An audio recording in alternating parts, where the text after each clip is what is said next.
안녕하세요. 이 시대에 구원받을 수 있는 진리인 현대 진리를 전하고 있는 에스더입니다.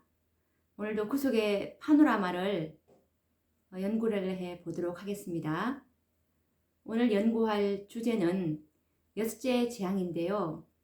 지난 시간에도 우리가 여섯째 재앙에 대해서 연구를 해왔는데 오늘도 지난 시간에 이어서 연구를 해 보도록 하겠습니다.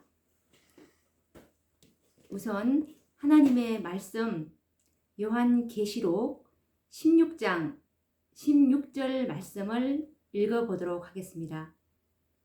새 영이 히브리 음으로 아마겟돈이라 하는 곳으로 왕들을 모으더라 라는 말씀입니다. 사단은 이 새 영을 아마겟돈이라 하는 곳으로 왕들을 모으는 지금 이 장면을 계시록 16장 16절에서 말씀하고 있습니다. 사단은 자신의 대리자인 이 법왕권을 통해서 하나님의 남은 자손들을 이제 전멸시키려고 그의 장막을 다니엘서 11장 45절에 보면은 장막 궁전을 바다와 영화롭고 거룩한 산인 이 감람산 사이인 여호사밧 골짜기에 세워서 하나님의 보좌가 내려올 곳을 먼저 점령해서 자신의 보좌를 세우고자 시도를 하게 될 것입니다. 그런데 결론적으로 법왕권은 세상 열국들의 분노를 사게 되고 전쟁에 패하여 멸망을 당하는 결과를 이제 가져오게 될 것입니다. 지금까지 세상 열국들이 바벨론인 이 법왕권의 정책들을 추종했지만 모두가 이 법왕권을 자발적으로 존경하고 지지한 것은 아니었습니다. 강력한 법왕권의 후원자인 이 미국의 군사력과 법왕권이 소유하고 있는 경제력에 의해서 마지못해 추종하는 남방왕의 잔재국인 이 공산주의 국가들과 중동에 있는 이 아랍 국가들인 이슬람들이 존재하고 있었습니다. 이들은 하나님의 교회와 백성들을 핍박하는 일에는 법왕권과 연합하고 동참은 했습니다. 그런데 진심으로 연합한 것은 아니었습니다.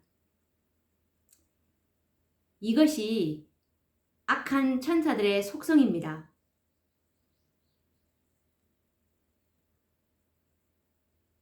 그리고 또한 이것이 악한 자들의 속성이기도 합니다.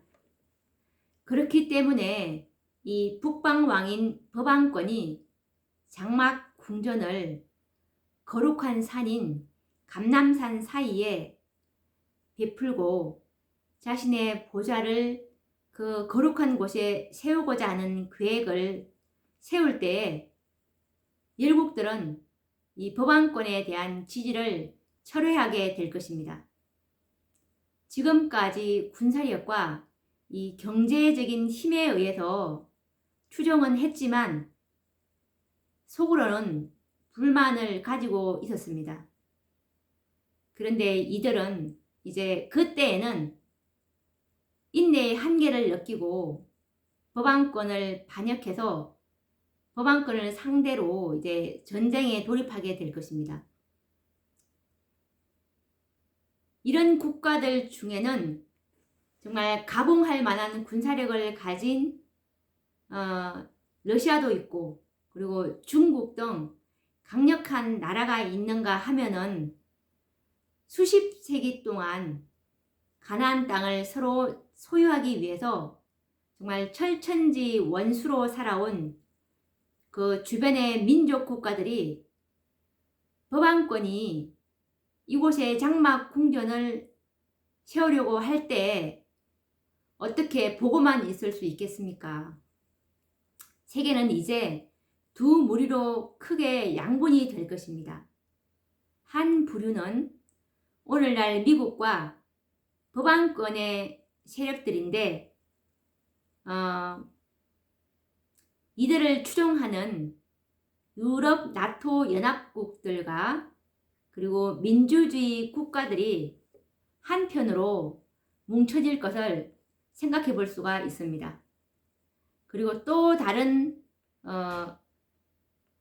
한편은 두 편으로 이제 양분될 것인데, 한편은 이렇고 또 다른 한편은 어떤 나라들이냐 하면 이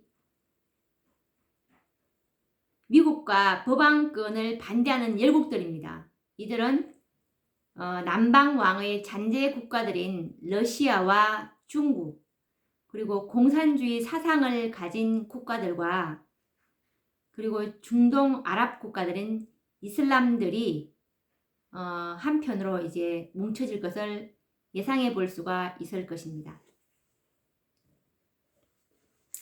이처럼 그 양분된 두 무리의 세력들로 전쟁은 시작이 되고, 그 결과 법안권과 미국을 중심으로 하는 세력이 크게 전쟁에 패할 것을 알 수가 있습니다. 그런데 이 아마겟돈 전쟁은 이것으로 끝이 나지 않을 것입니다. 이 전쟁은 매우 혼란한 전쟁으로 비화될 것이 예상이 되는데, 법안권이 패전할지라도 전쟁은 끝나지 않을 것입니다. 서로 간에 피에 취해버린 악인들은 이제 광기에 의해서 죽고 죽이는 참혹한 살육의 현장이 될 것이 예상되고 있습니다. 이제는 아군과 적군의 구분이 없어지고, 그동안 이념이 달랐거나 감정과 생각을 달리했던 그런 국가와 국가, 민족과 민족, 종교와 종교, 그리고 사상과 뜻을 달리하는 모든 자들이 서로 죽이고 죽는 비참한 전쟁으로 비화될 것입니다. 이것은 마치 유다왕 여호사밧 당시에 이스라엘을 치러 올라왔던 그 원수들이 자기들끼리 서로 싸워서 모두 멸절당한 전쟁의 역사가 아마겟돈 전쟁에서 재현될 것이기 때문입니다. 그러면 이때 이 유다왕 여호사밧 당시에 이런 원수들이 서로 자기들끼리 싸워서 멸절당한 전쟁의 역사를 한번 우리가 말씀에서 찾아보도록 하겠습니다. 역대하 20장 1절을 우선 보도록 하겠습니다.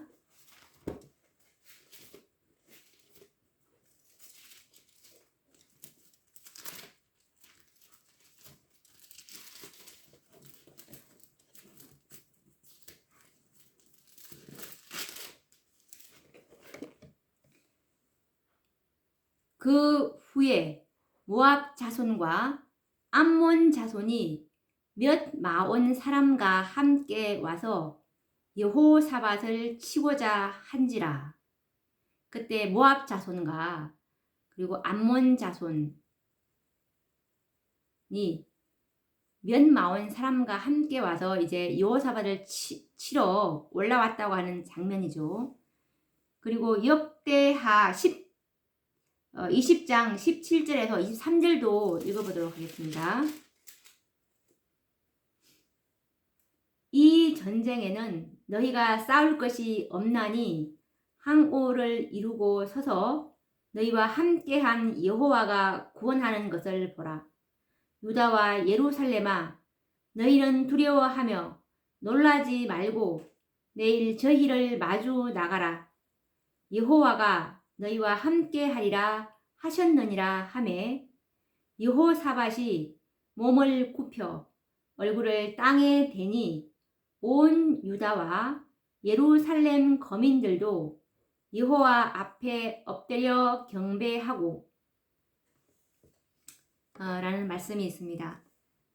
우리가 계속 이 말씀을 한번 또 연결해서 읽어보도록 하겠습니다. 지금 제가 18절을 읽었는데 23절까지 읽어보도록 하겠습니다. 그 핫 자손과 고라 자손에게 속한 레위 사람들은 서서 심히 큰 소리로 이스라엘 하나님 여호와를 찬송하니라. 이에 백성들이 일찍이 일어나서 드고와 들로 나가니라. 나갈 때 여호사밧이 서서 가로되 유다와 예루살렘 거민들아 내 말을 들을지어다. 너희는 너희 하나님 여호와를 신뢰하라. 그리하면 견고히 서리라. 그 선지자를 신뢰하라. 그리하면 형통하리라 하고 백성으로 더불어 의논하고 노래하는 자를 택하여 거룩한 예복을 입히고 군대 앞에서 행하며 여호와를 찬송하여 이르기를 여호와께 감사하세 그 자비하심이 영원하도다 하게 하였더니 그 노래와 찬송이 시작될 때에 여호와께서 복병을 두어 유다를 치러 온 암몬 자손과 모압과 세일산 사람을 치게 하심으로 저희가 패하였으니 곧 암몬과 모압 자손이 일어나 세일산 거민을 쳐서 진멸하고 세일 거민을 멸한 후에는 저희가 피차에 살육하였더라 라는 이 이스라엘을 치러왔던 이 원수들끼리 서로 싸워서 모두 전멸당하는 그런 역사를 지금 우리가 읽어보았는데 이처럼 이 아마겟돈 전쟁은 악인들에게 정말 무서운 재앙이 될 것입니다. 이 전쟁은 일반 전쟁과는 다릅니다. 하나님께서 악인들에게 진노하시는 재앙에 의해서 서로를 죽이는 전쟁으로 발전될 것이기 때문입니다. 법왕권은 이 지상에 존재하고 있는 극소수의 하나님의 백성들을 전멸시키고 이 지구를 자신의 영구한 나라로 만들려고 하였지만 결국 실패하고 말 것입니다. 하나님의 남은 백성들을 모두 다 죽이려고 계획하였던 이 악한 자들이 그들 간에 서로 싸워서 멸망을 당하도록 하셨으니까 정말 하나님은 얼마나 정말 공정하게 심판을 하시는 겁니까? 정말 너무나 공의로운 심판입니다. 정말 이렇게 해서 이 난공불락의 성이고 망하지 않을 것 같은 이 바벨론, 즉 법왕권의 멸망은 이렇게 이르러 오게 될 것입니다. 아마겟돈 전쟁에서 법왕권은 완전히 패망하여 영원히 지상에서 사라질 것입니다. 이때의 상황을 성경에는 어떻게 표현하고 있는지 한번 말씀을 찾아서 읽어보도록 하겠습니다. 요한계시록 18장 18절에서 19절에 있는 말씀인데 읽어보도록 하겠습니다.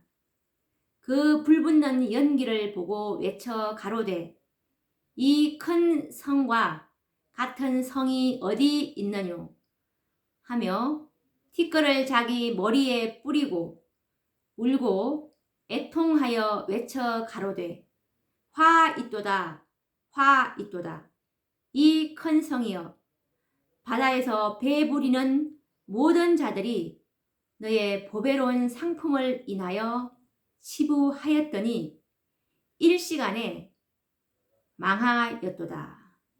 라는 말씀입니다. 이때에 하늘에서는 또 음성이 발하여질 것인데 계속 또 읽어보도록 하겠습니다. 이 말씀은 요한계시록 18장 20에서 21절 말씀인데 읽어보도록 하겠습니다. 하늘과 성도들과 사도들과 선지자들아, 그를 인하여 즐거워하라. 하나님이 너희를 신원하시는 심판을 그에게 하셨음이라 하더라. 이에 한 힘센 천사가 큰 맷돌 같은 돌을 들어 바다에 던져 가로되, 큰 성 바벨론이 이같이 몹시 떨어져 결코 다시 보이지 아니하리로다 라는 말씀입니다.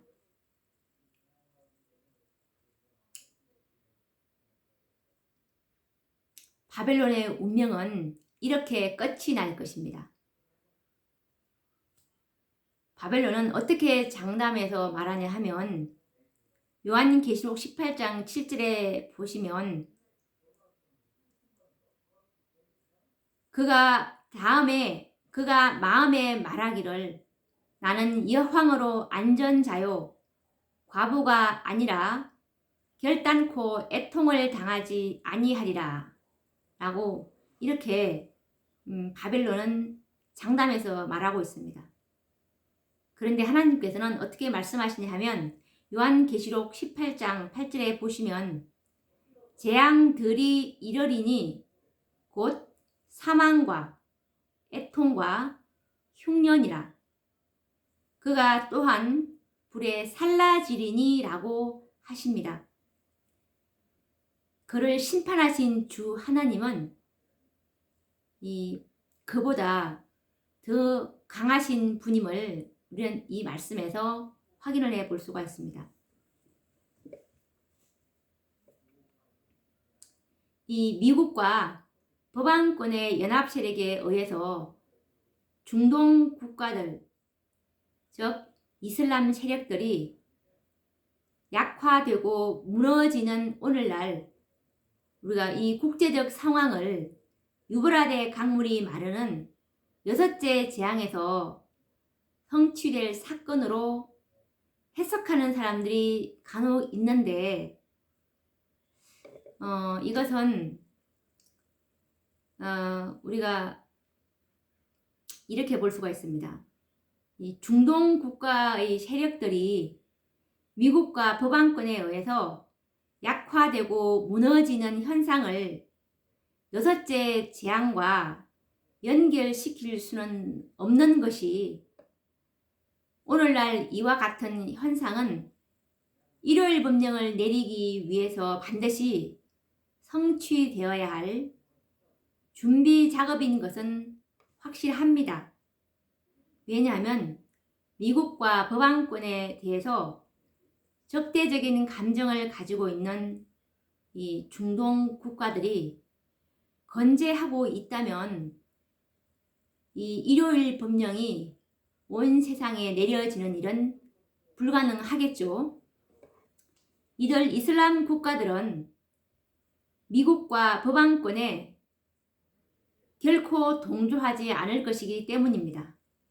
그렇기 때문에 이 일요일 법령을 온 세상에 강요하고 우상을 세우기 위해서는 앞으로 이 미국과 법왕권에 적대적인 감정을 가지고 있는 이런 세력들은 지상에서 무너져야 이것이 성취가 될 것입니다. 이들은 막강한 군사력으로든지 아니면 경제력에 의해서든지 반드시 이런 물리적인 힘에 의해서 무너지게 될 것입니다. 이것이 오늘날 현세에 일어나고 있는 국제 정세입니다. 오늘날 이 중동 이슬람 군주 국가들과 북한 등이 바로 목표물이 되고 있는데 군사력과 경제력에 의해서 이들 나라들은 반드시 굴복하게 될 것입니다. 이 이슬람 국가와 이 마지막 남은 이 공산 국가인 이 북한이 군사력이든 아니면 경제력이든 무너져야 1월 법령이 내릴 수 있는 토대가 마련되겠죠. 그런데 이런 국제 정세들은 유보라데 강물이 마르는 예언과는 별개의 문제입니다. 왜냐하면 시기적으로 유보라데 강물이 마르는 일은 다섯째 재앙 이후에 일어날 예언이기 때문입니다. 아직 일요일 법령도 내리지 않는 시기에 오늘날의 국제 정세를 여섯째 재앙이 시작될 때에 성취될 사건과 결부시키는 것은 타당하지 않기 때문에 그렇습니다. 우리가 지난 시간에 배웠듯이 이 유브라데 강물이 마르는 일은 여섯째 재앙 때 일어날 사건이었죠. 이 유브라데 강물이 마르는 시기는 여섯째 대접을 가진 천사가 그 대접을 강에 쏟을 때에 강물이 마르게 된다는 사실에 유의해야 하는데 아직 여섯째가 대접을 붙지 않았기 때문에 강물이 마르는 일은 일어날 수가 없는 것입니다. 그리고 다니엘 당시에 고대 바벨론이 멸망을 당할 때를 고려해 보면 이 유브라데 강물이 마른 것은 오랜 시일이 걸렸던 것이 아니고 매우 짧은 시간 안에 이루어진 사건임을 우리는 기억할 수가 있을 것입니다. 마찬가지로 여섯째 재앙 때에 일어날 이 유브라데 강물이 마르는 것도 그렇게 될 것입니다. 짧은 시간에 이루어지게 될 것입니다. 법왕권이 그의 장막 궁전을 거룩한 산인 이 감람산 사이에 세워서 하나님의 보좌가 내려올 곳에 자신의 보좌를 세우고자 계획할 때에 이 모든 열국들은 법왕권에 대한 지지를 철회하고 돌아서는 것인데 이것은 우리가 다음에 공부할 그 다니엘 11장을 이제 우리가 다음에 공부하게 될 것인데 그때 가서 이제 자세히 다루겠지만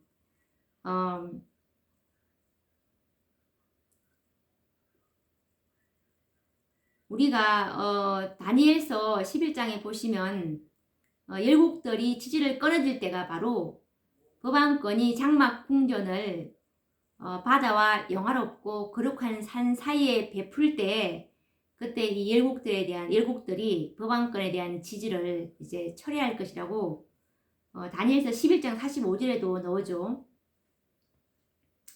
이 상황을 유브라데 강물이 마르는 것으로 표상한 것입니다. 많은 백성은 우리가 물로 표상되고 있는데 요한계시록 17장 15절에 보시면 물은 백성과 무리와 열국과 방언들이니라 라는 말씀이 있습니다. 다시 말해서 어느 때가 되면 경제력과 이 물리적인 군사력에 의해서 미국과 법왕권에 굴복했던 그 세력들이 그들의 지지를 취소할 때가 온다는 사실을 예언하는 말씀입니다.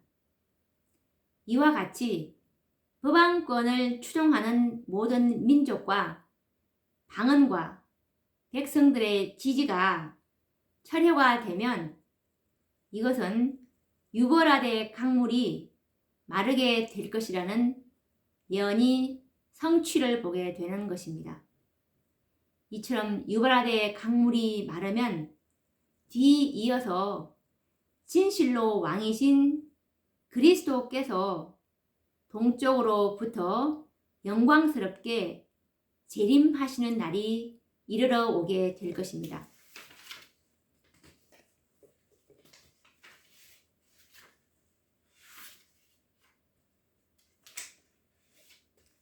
우리가 또 오늘 이 엿새 재앙까지를 연구를 했습니다.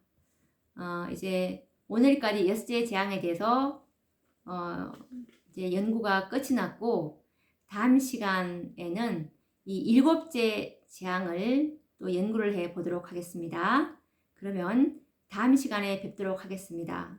감사합니다.